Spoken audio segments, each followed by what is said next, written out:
Med-Surg chapters are about 50 pages long, and half of the time you can't tell what is important. This video will help you to see it all fast. If you are a nursing student, this could save you hours of rereading. And if you are here just to better understand the conditions, I hope this makes the topic feels less intimidating. Hi friends, and welcome back to my channel. I am Nurse Mia, and this is part 2 from the Med-Surg RN chapter, the outline from the GetZen RN study group series. Before we get into the details, I always like to zoom out first to look at the big picture of the chapter.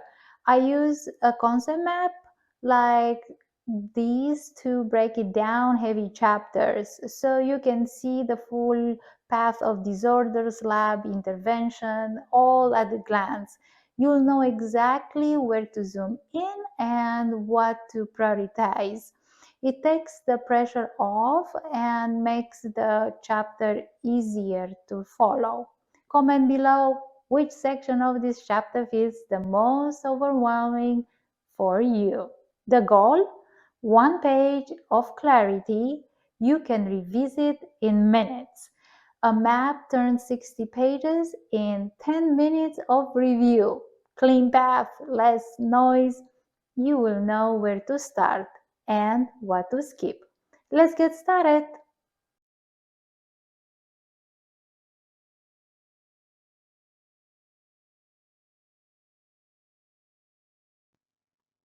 So this is my concept map for the chapter 16 priorities for the intraoperative patient care. As you make a glance on these, you can see that has 6 categories, and each of them has subdivision, and they talk about in details about this and here and here. So if I take my light away, you can take a short screen, and this is basically the chapter big overview of a map. So this, if you read it, you kind of know what we are going to read in this chapter.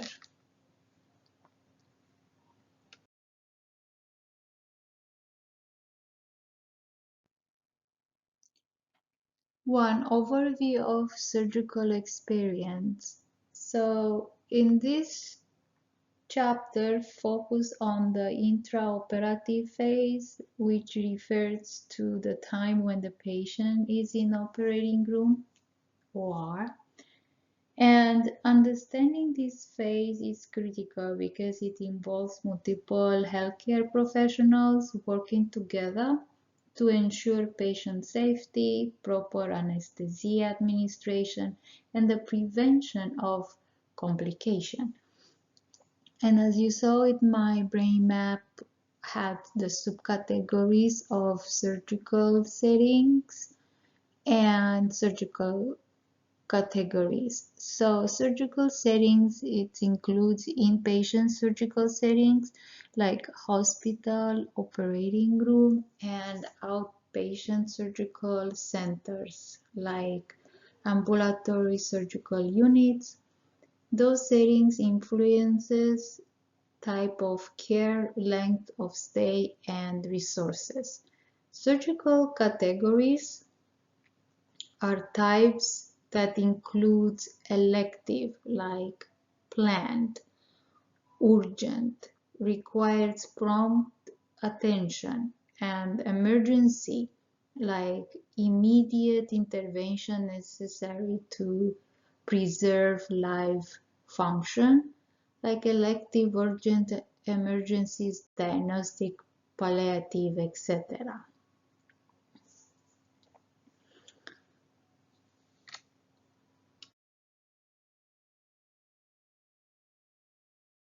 To overview of the surgical team, Here it's to identifying the roles and responsibilities of operating room or the team members.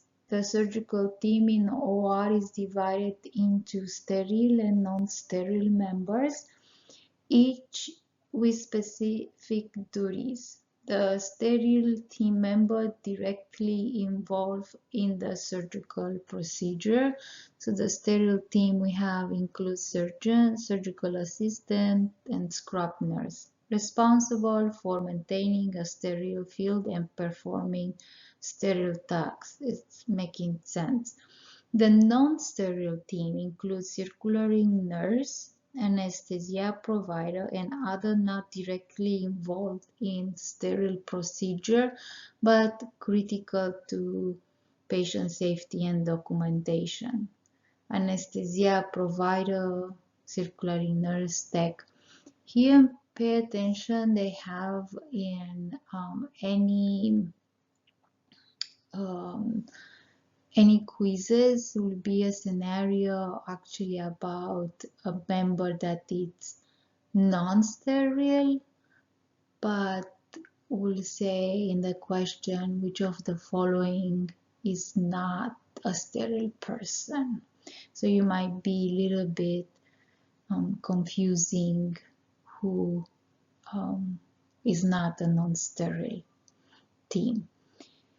So moving forward, we have here the role of them, the surgeon, the first assistant, the scrub nurse. So the surgeon is to perform the surgery, right? Making incisions and repair tissues. So this kind of make very sense. The first assistant assists the surgeon by holding instruments, suturing, and managing the surgical site. The scrub nurse or surgical technologist hands the sterile instruments to the surgeon, maintaining a sterile field and monitor for contamination. And the non-sterile team roles and responsibilities are like anesthesia provider, which mentioned before, administer anesthesia, monitoring the vital signs, and manage the airway. Basically, it's like where it's the head of the patient, because there it's all the tubes and all the computers, and sitting there in the corner, not interfering with surgical team at all. The circulating nurse observe OR activities, ensure patient safety, document the procedure, and retrieves necessary supplies. So this nurse sits same on the side of the room. It's a computer, and every half of minute will document what happened into the surgery. Any medication was given, prepare some medication, and document is very important. And the technician prepare equipment, assist the OR setup, but this is prior, not during the surgery, and ensure proper instrument function.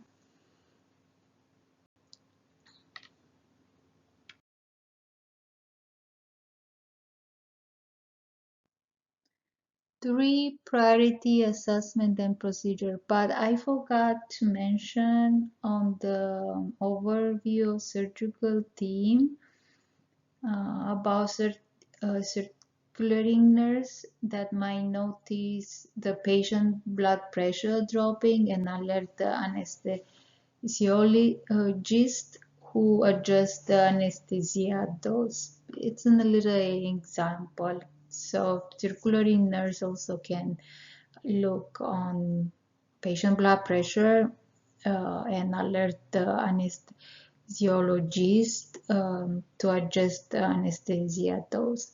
So moving to these 3 priority assessments and procedures, here it's to explaining priority assessment and procedure in the OR. This is like learning objective in the chapter. They have like 6-7 of them, and we go also, as we go in the chapter, also we answer to those learning objective of the chapter. And before, during, and after the surgery, the OR team follows strict protocols to ensure patient safety. So we have here like preoperative assessment that is in chapter 15, but as we know, it's back and forth on those 3 chapters. The preoperative assessment validates preoperative checklists, allergies, patient history, and surgical consent. Ensure all protocols are met before incision. The surgical pause, timeout, final verification of patient identity, surgical site, and procedure to prevent wrong site surgery, required by the Joint Commission. Surgical scrub, it's hand and arm scrubbing to reduce microbial count before gloving and gowning. Surgical attire includes sterile gowns, gloves, masks, and caps worn to maintain aseptic in the OR. And also, we have the preoperative assessments in the OR and intraoperative assessments. So here in the preoperative assessment in the OR is to verification of patient identity, like name, date of birth, surgical site confirmation. Also, we have preoperative checklist, NPO status, allergies, consent, blood work, and timeout procedure, final pause before surgery to verify details.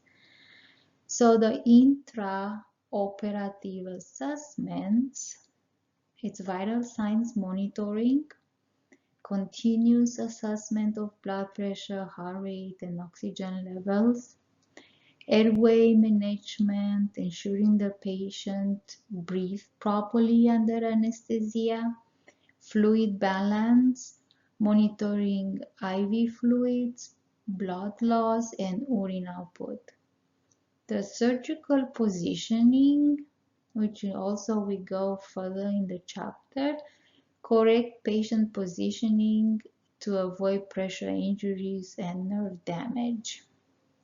But also we need to know the height and weight because we need to make sure the table of the surgery.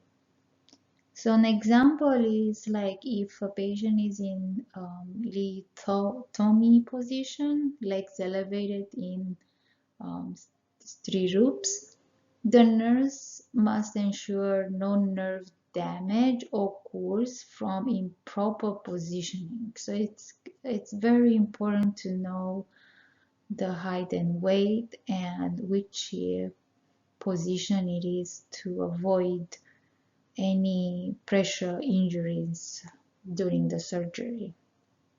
We don't want to add more on the list for the patient.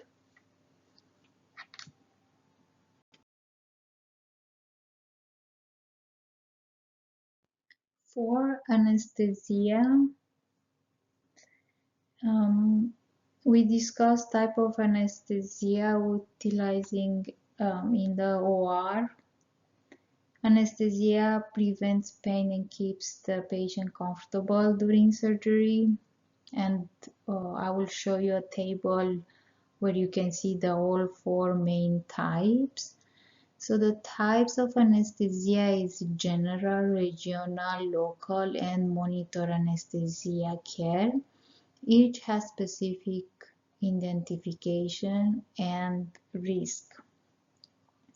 Anesthesia prevents pain and keeps the patient comfortable during surgery. And airway management includes intubation, laryngeal mask airway, and monitoring for complications like laryngospasm or aspiration. Analyzing the importance of airway management in the OR.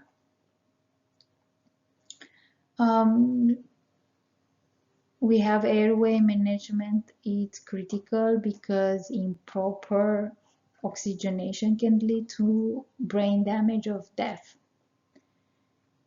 So the technique used in airway management, it's endotracheal intubation, so breathing tube inserted into the trachea for ventilation. Another technique is laryngeal mask airway, used for short procedures, and big valve mask ventilation used in emergencies. For complication in airway management, the laryngospasm, it's a sudden tightening of the vocal cords, blocking airflow. Aspiration, its stomach contents enter the lungs, causing pneumonia. Malignant hyperthermia, this is like a quiz. A life-threatening reaction to anesthesia causing high fever and muscle breakdown. An example here can be if a patient experiences laryngospasm, the anesthesiologist might give a muscle relaxant to reopen the airway. So let me show you the table. Here it's the 4 type of anesthesia. You can look, like for instance, a spinal block. It's a regional anesthesia. Might be caused for a C-section, numbing the lower body without putting the patient to sleep. So you can read here the description and example procedures. Okay, moving forward. 5, positioning the patient in operating room, examining risk and complication for the surgical patient. So during surgery, the OR team must prevent complications. So we have common intraoperative position in the book, shows all of them.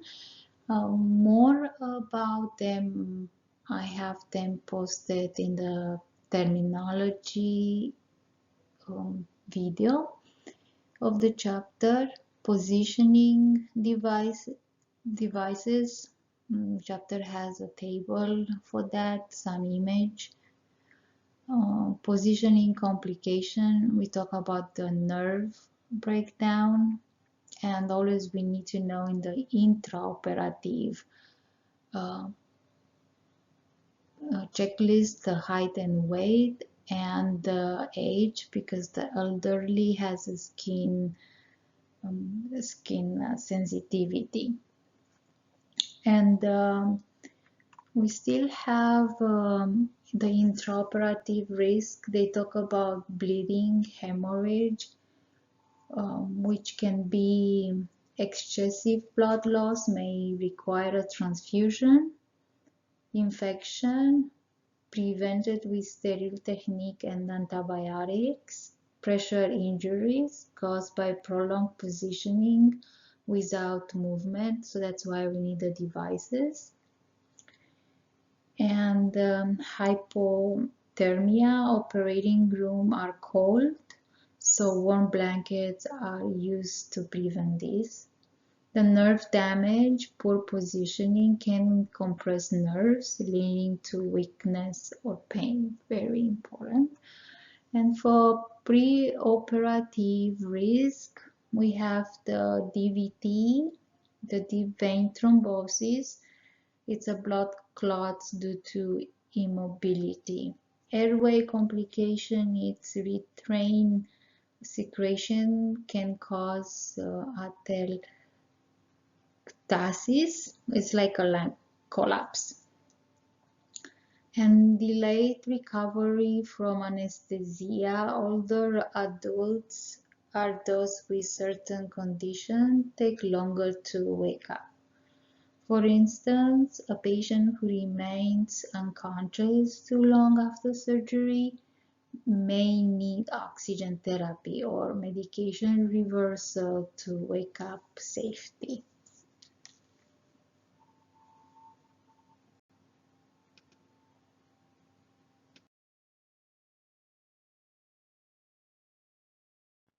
Six, nursing management. We're almost at the end of the chapter. Is developing support strategies for the surgical patient and their family.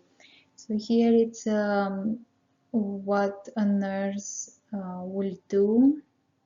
The OR experience can be stressful for both patients and their family. Nurses play a key role in offering support. The preoperative support, educating the patient and family about what to expect before, during, and after surgery, answering questions about anesthesia, recovery time, and potential risk. The intraoperative support, keeping the family updated in the surgery is taking longer than expected, providing a calm and reassuring presence for the patient in the OR. The book also shows like nursing diagnostics, the intervention, assessment, action, and teaching. So the teaching I just said, more in the book, but it's very common that what the nurse do. The evaluation, we need to have like a positive outcome,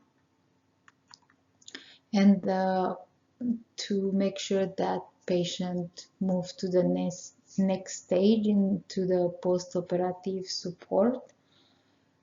Teaching the families about the post-op care, signs of complication and wound care, offering emotional support, especially if the patient had unexpected complication.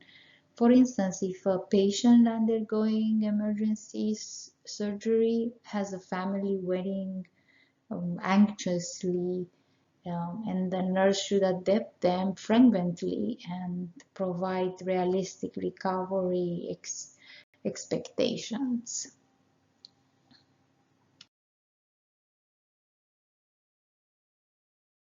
Here is the type of surgeries we talked on previous chapter, but let's kind of review here also type of surgeries. You see all of them. The tele one, I didn't have it here, but mainly the definition and example. So you can take a short screen, you can read.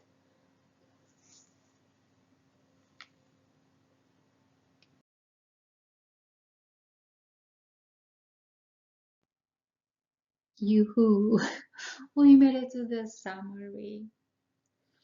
So why this chapter matters? So the intraoperative phase is a high risk. So every detail matters in preventive complication. Understanding anesthesia, airway management, and surgical positioning ensure patient safety. Nurses' role play a critical role in OR coordination, communication, and patient advocacy. So, an example, imagine you are assisting in surgery and the patient suddenly develops bradycardia. So, it's a low heart rate. Under anesthesia, would you know how to respond? The OR team would immediately adjust medication, increase IV fluids, and assess airway patency to stabilize the patient. And here it's again the learning outcome of the roles of OR team members. Would you know the sterile versus non-sterile? The priority assessments. It's like vital signs, airway, positioning, types of anesthesia, airway management, surgical risk, patient and family support. So, and I think here it's the end of the chapter. And thank you, and I see you in the next one, into post-operative. Thank you so much for being here with me today. I hope this video helped make things feel a little clearer and less overwhelming. If this supported your learning, please give it a like or share it with your fellow nursing students who might need this too. Everything we cover connects back to the real nursing, whether it's recognizing a lab, planning safe care, or knowing what to teach a patient. Let me know in the comments below, what was the most helpful thing you learned today? What still feels unclear or confusing? If this was what you hoped, and make it easy for you. If you can also let me know if you like the notes for this chapter. Check the description. I usually add some free resources there just for you. Thank you again for your time and trust. I'm Nurse Mia, and from my heart to yours, until next time, stay zen, stay grounded. Namaste. Bye for now.